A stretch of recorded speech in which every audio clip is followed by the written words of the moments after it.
This is the Investor Connect podcast program. I'm Hall T. Martin. I'm the host of the show in which we interview angel investors, venture capital, family offices, private equity, and many other investors for early stage and growth companies. I hope you enjoy this episode. Investor Connect is a 501c3 nonprofit dedicated to the education of investors and startups for fundraising. Please consider donating $100 to the program to help others in their investor and entrepreneur journey. You can find the donate button on the investorconnect.org website. Hello, this is Hall Martin with Investor Connect. Today we're here with Glib, Buriak, managing partner at HIFE VC.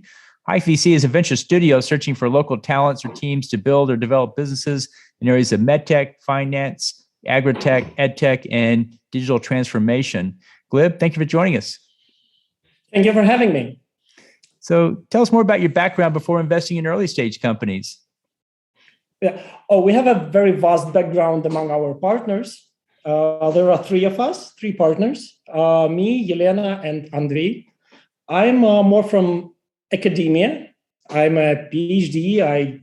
I've been working as a teacher, university professor for 12 years. I have over 2,000 students, and some of them are rather successful venture capitalists already. And even in California, if you use SATL application for reservations in restaurants, those are my students, Anya Polishuk and Stas Matviyenko. And then I worked as a business consultant. Yelena, our another partner, she's a very successful investment banker and financier. And Andrei, our third partner, he is a very savvy developer. He's mostly from IT and management. So we all together with very different background, liking each other personally. We're just people of mutual values.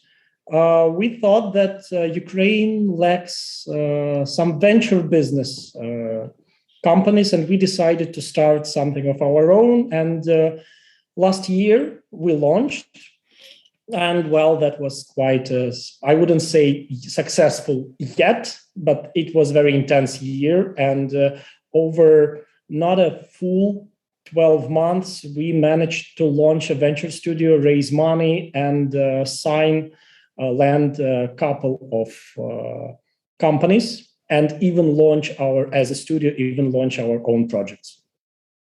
Great. So what excites you right now?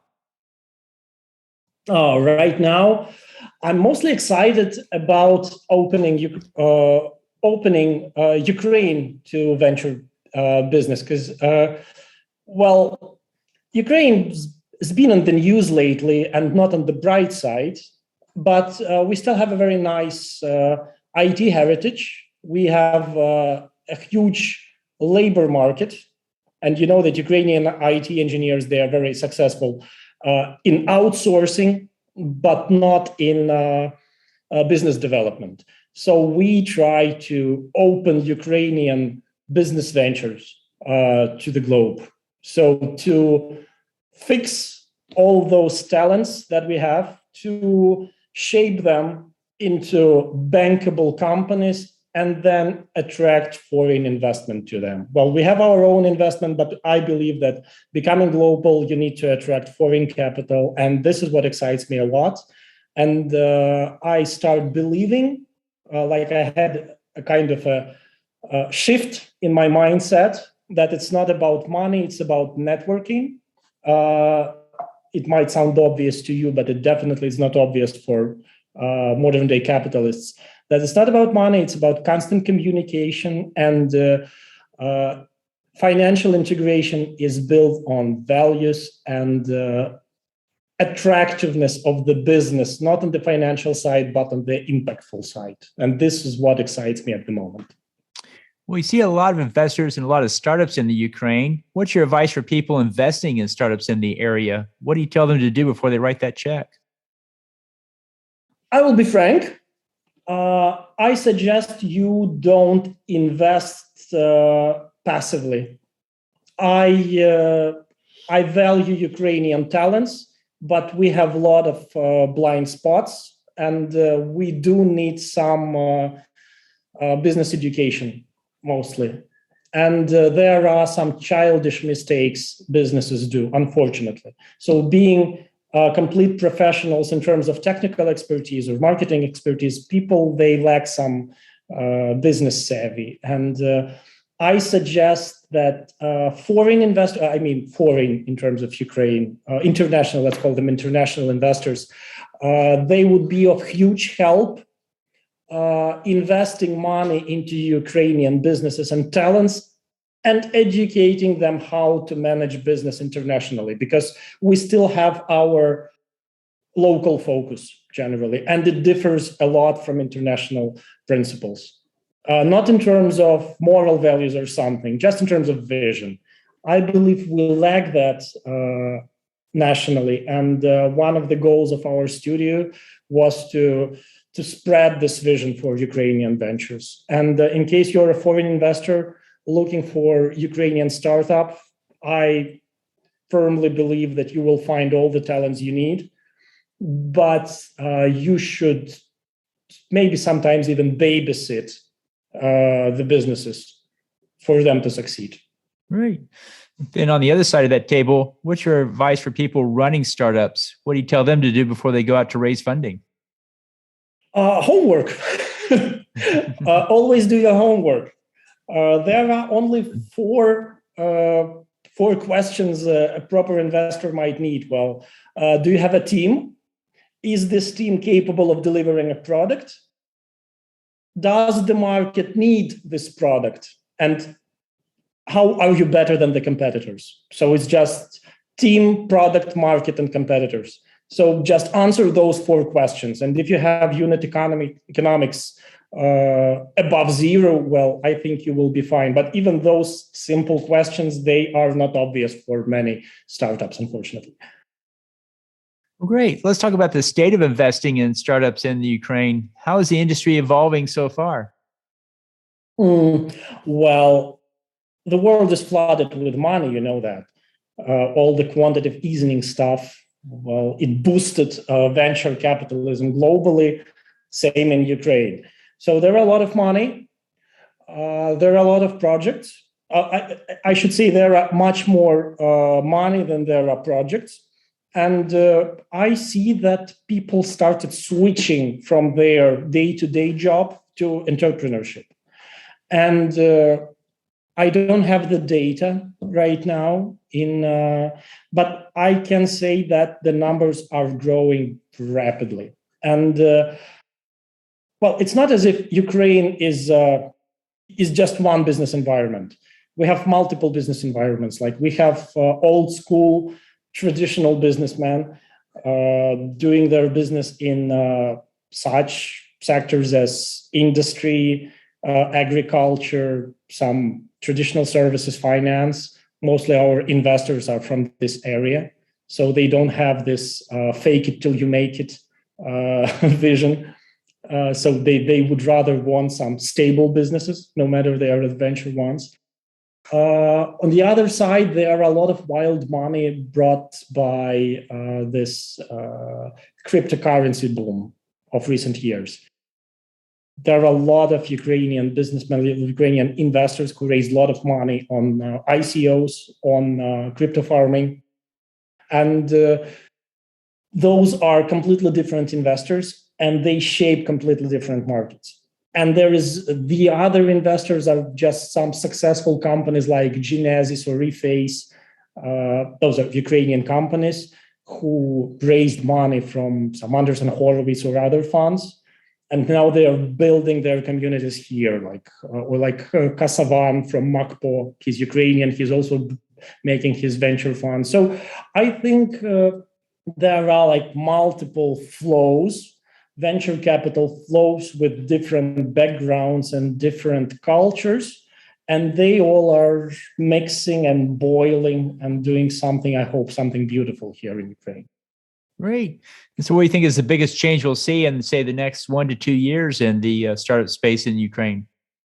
I think that the major shift we all are expecting is in international investment.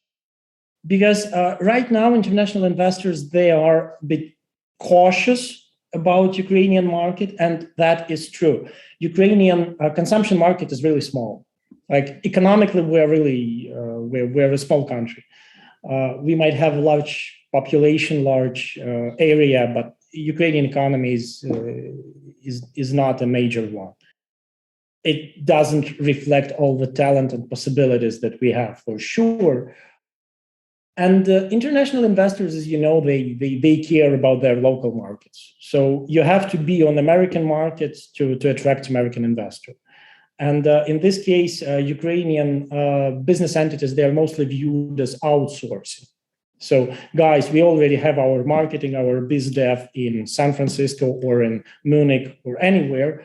So we would only use your developer.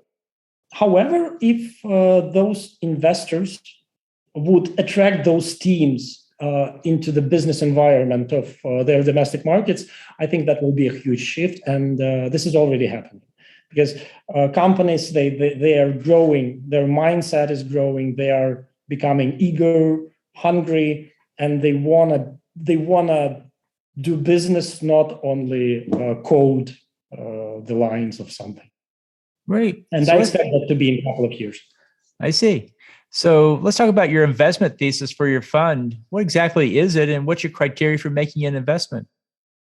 Well, we find a niche for our venture studio in pre-seed stages, seed and pre-seed stages, because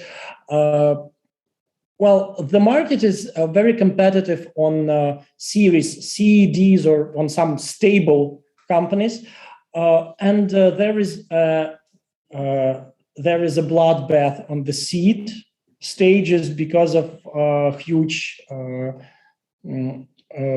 decline rate of the businesses. We believe that we can help the startup to shape a business model. And as a studio, we have various expertise. Like we have a financial expertise, being a venture arm of a major investment bank in Ukraine, Adamant Capital. They're over 10 years on the market, and they have their portfolios and millions of dollars under management. We have technical expertise. We have strategic expertise, and we have connections globally. We have mentors being top marketing officers globally, and they mentor our startups. I can say that, for example, Chief Marketing Officer of Motorola Global, he's interested to mentor one of our startups, which is now performing in Consumer Electronics Show in Vegas. So we can deliver these values to the startups. This I would call even assets, non-tangible assets to the startup. So our view as investors, so first of all, it's a focus on the industry. Like I said, it's health, intelligence, finance, education. I would add cybersecurity and digital transformation. This is because of the origin of our investors. Those people whom we raised money from, they can provide their expertise in these areas for the startups. So this is where the focus for our startups comes. Then definitely it's the team. Besides the market and the stage, we study the team because, there are some startups for example, we have a startup, Misu. They're on the seed stage right now. They are a wearable, medical wearable. And you know that maybe you use Apple Watch or Samsung or Amazon Fitbit. Like there are dozens of them, and that market is very competitive. And guys from Ukraine are entering this market. It can be called a suicide, but these guys are so much fun that I honestly trust them. And even if they fail with this Misu, I don't think they will, because they are very, they look successful even from the start. Yeah. But I know that I just want to work with these people because if it's not this startup, we can do something different. So yeah, we look on the quality of the team. And definitely the synergy, because all of our startups, they feed each other. So if we have connections with the like e-health, electronic health business, we know how to fit this MISU one. If we have a startup on nutritionalism, that's a terrible word, nutritionism, something like nutrition, let's call it digital nutrition. We know how to attract clients to this startup. Or, for example, this great startup, Next World, right now, the one on the CES. We have the expertise on cybersecurity, and we completely reframed their initial business model, and we added completely different sector. Like they wanted to be B2C, we switched them to B2B with completely different product in cybersecurity. They didn't know how to do that. We had professionals, so we reshaped the company. So those are the criteria that if we know how we can pivot the company and add new value and use this added value to our other projects, well, this is the fit for our investment. Well, there are many challenges in the startup space. What do you think is the main challenge Ukrainian startups face when they launch a business?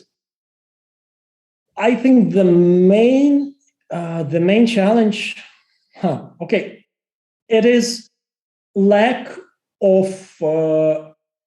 There is no obvious road. The obvious road for Ukrainian startups, as I already said, is to follow the outsourcing path. And there is no obvious path how to launch a competitive business an international market. So this is like this lack of vision. There are some successful companies which are, Ring, if you know this Amazon Ring, it's a Ukrainian company. But mostly, again, the developers were Ukrainians. But at the early stage, management was foreign, so it behaved as a foreign company. Reface, they're still looking for their business model. So again, they don't know how to do that, how to fit. You can't copy Facebook or something, but you need some examples, you need some community. And all those, we have some unicorns like Grammarly,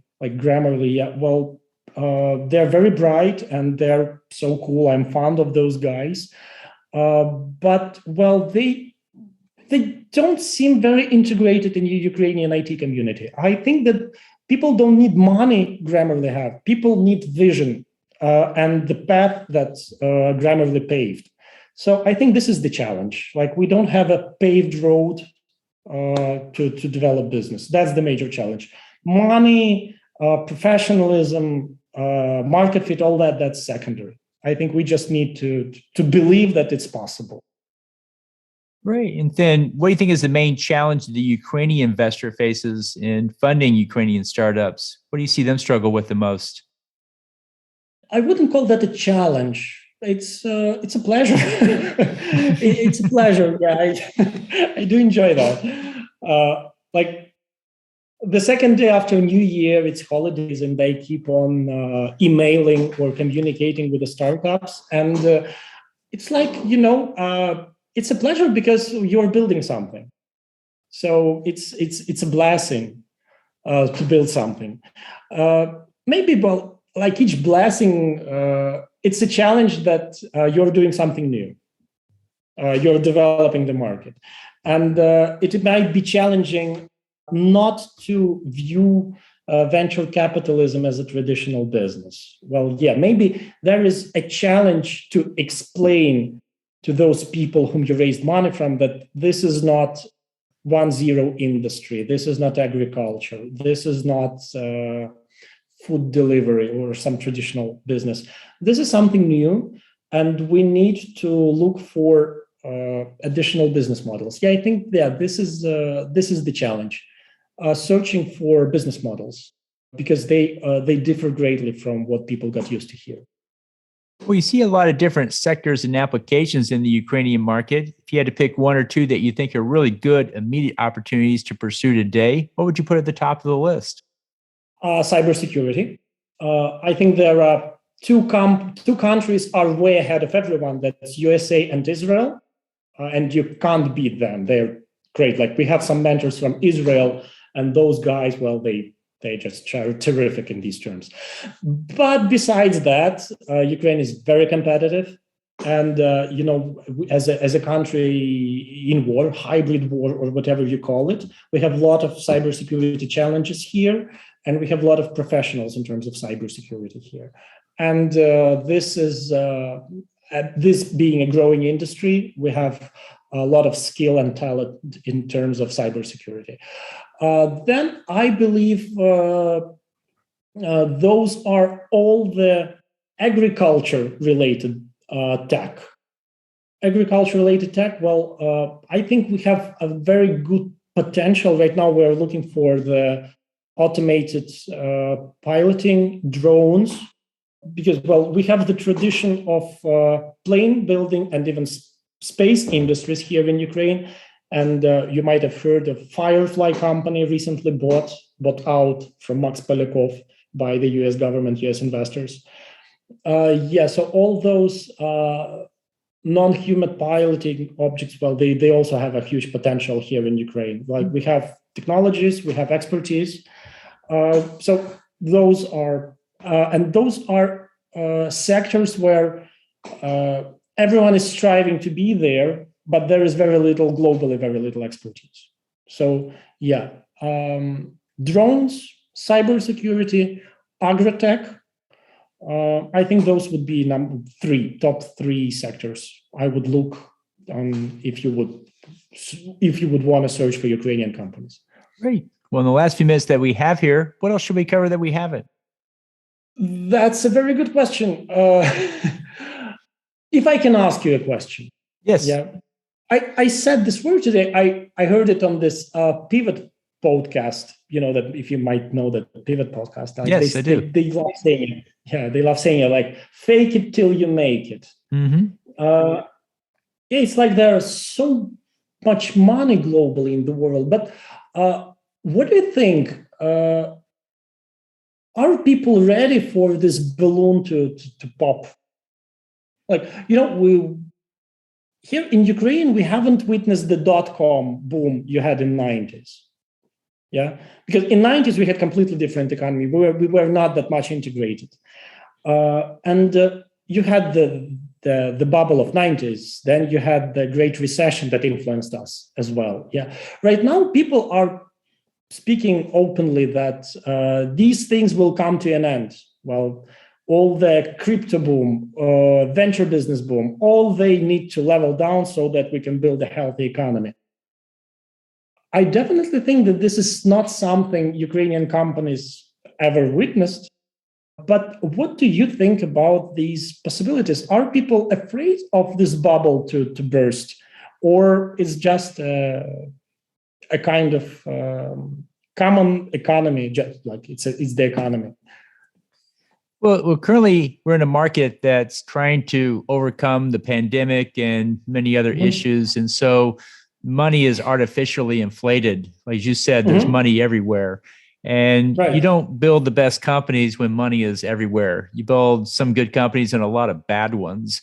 And at some point, you have to go back to more the traditional way of money's a little tight and it's competitive to get. And you must have a strong business to raise funding, because those are the ones that are going to be the best startups going forward. And so as we come out of the pandemic at various stages, at some point, it needs to go back to the traditional matter. You can't just keep throwing money at everything, because you're losing a lot of it. You're starting a lot of bad startups. You're going to be losing a lot of investment money. I understand why they did it to get to this point, but it seems like we're getting to a point where we really need to get back to an efficient economy. And so we have to go back to tighter money and more challenging sets to get to those fundraisers. Today, everybody can raise money, but most of those companies will not make it because they were not ready for it. If you had tighter money, well, then only the best make it, and those are the ones that carry forward. Those that don't make it, they go find something else to do that's probably better. So I think the market's getting to a mode where it wants to get back to a more efficient economy. and a better allocation of resources. And we're getting new careabouts all the time. We're getting into blockchain, and we're getting into metaverse and NFTs, and we're getting into alternative energies and climate change. And these require real solutions, and you just can't keep throwing money at it. You have to throw real technology solutions at it. And those usually come from stronger companies, not just any company. So I think the market's coming to the place, or investors are coming to the place, where we probably need to get back to more traditional aspects of it. It's been fun, but at the same time, it's probably not the best use of resources out there. Well, that's a very good idea. Well, thank you a lot for that. Like, I haven't thought about that, but you're completely right. It's like you can't do anything great when you don't have limits. Right. If you have unlimited money, like, you're not inclined to do something great. Yeah. So, well, great. Well, appreciate you sharing this today. How best for listeners to get back in touch with you? I still use emails. It might be old school, but I love emails. So you're welcome to write me on Glib, GLIB, at HIFE, HIFE.VC. And I'll be in touch. I'll be glad to get any note from you. And I'm looking forward to building the bridges for our magical Ukrainian VC markets to international arena. Great. Well, I want to thank you for joining us today, and hope to have you back for a follow-up soon. Thank you so much for having me. It was such a pleasure. And well, those were great questions. Thank you. It's very insightful. Investor Connect helps investors interested in startup funding. In this podcast series, experienced investors share their experience and advice. You can learn more at investorconnect.org. Halti Martin is the director of Investor Connect, which is a 501c3 nonprofit dedicated to the education of investors for early-stage funding. All opinions expressed by Hall and podcast guests are solely their own opinions and do not reflect the opinion of Investor Connect. This podcast is for informational purposes only and should not be relied upon as a basis for investment decisions.